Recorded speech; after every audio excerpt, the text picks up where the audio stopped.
Hola, ¿cómo están? Muy bien, espero. Les quiero recomendar una película mexicana que acaba de llegar a salas comerciales. Se trata del largometraje No quiero dormir sola, de la directora Natalia Beristain. Es una directora mexicana joven. Y con este largometraje Natalia ganó el año pasado en el Festival de Morelia el premio, su categoría, el premio al largometraje de ficción, al mejor largometraje de ficción. Y a propósito de Morelia, ella ya había competido en el año 2006 con un cortometraje, se llamaba Los peces plátano, y ganó también la competencia de cortometrajes. En aquel año se trataba de una adaptación de un relato de J. D. Salinger, que si lo han leído sabrán que es un escritor casi inadaptable para el cine, porque todo lo que relata tiene que ver con estados de ánimo o con diálogos que si se llevan hasta sus últimas consecuencias serían insoportables en el cine.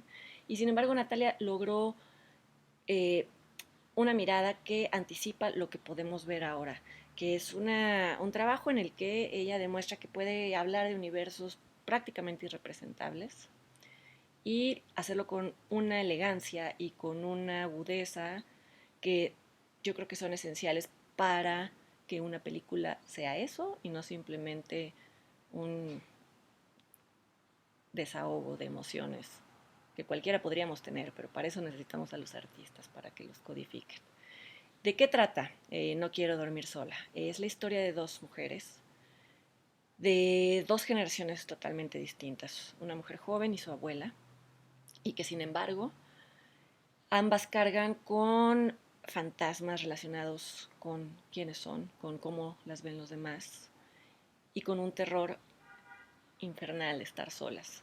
El título de la película, No quiero dormir sola, de alguna manera se extiende a las dos y es una metáfora también para hablar de cómo a veces no podemos confrontar nuestra existencia en soledad. La soledad en sí misma no es mala, no es un estado eh, para temerle, pero sí lo es y se lleva mal. Y sí lo es si queremos huir de ella para no confrontar problemas mucho más urgentes. La película al principio nos habla de una mujer joven y esboza su vida como una sucesión de encuentros con hombres que básicamente cumplen la función de evitarle sentir esta angustia, de estar sola, de paliar esa inquietud y pues creo, sin sonar sentenciosa, que todos en algún momento tenemos comportamientos, sin llamarlos autodestructivos, sí eh, anestésicos o que sirven simplemente para tapar baches que necesitan ser atendidos de fondo. En medio de esta vida caótica y sin asideros emocionales, la protagonista se reencuentra con una abuela que de por sí lleva un equipaje pesado. Se trata de una actriz retirada, una actriz que en su momento fue muy hermosa y que fue adulada y que fue admirada por su juventud, por su belleza, y que en la edad madura ya no tiene esto y siente un vacío en esa misma medida. La abuela además vive sola, bebe, tiene principios de Alzheimer, eso hace que no pueda vivir sola y que la nieta de muy mala gana muy mala gana al principio, se haga cargo de ella y la lleve a un asilo para actores retirados. Antes de seguir hablando de un problema que parecería femenino, quisiera decir que por supuesto me da muchísimo gusto que sea una mujer la que ahora haga esta película y que estrene una película. No es ningún hallazgo decir que hay muy pocas mujeres directoras en México y en el mundo.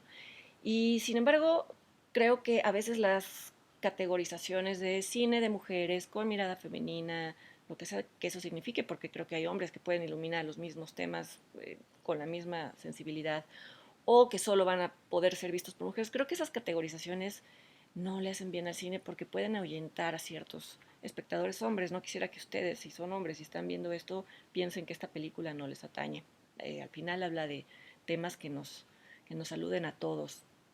Y la manera en que Natalia plantea la relación entre estas dos mujeres creo que puede tener ecos de cómo nosotros nos hemos relacionado con personas que en apariencia no tienen nuestros problemas y que sin embargo simplemente los tienen magnificados y a la inversa.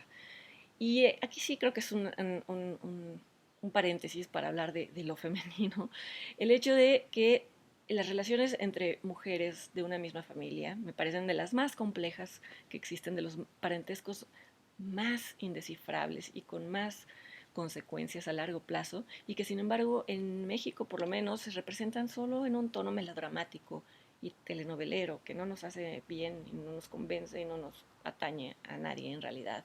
Y esta es otra de las grandes aportaciones de No quiero dormir sola, sacar el tema de este tono fársico que creo en la realidad no sucede como tal, al contrario, es tan sutil que a veces es imperceptible.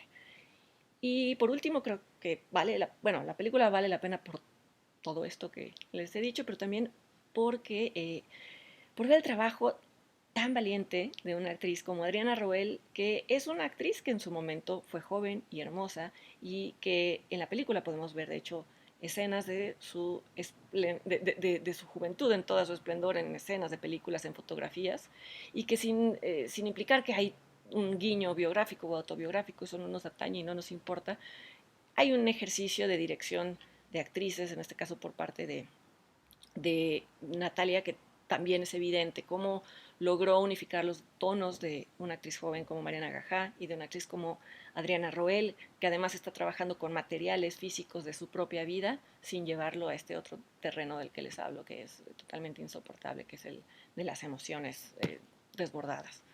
Vayan a verla, porque además, bueno, vayan a verla, incluso la pueden ver aquí mismo. Si están viendo esto, si tienen conexión a internet, la pueden ver aquí.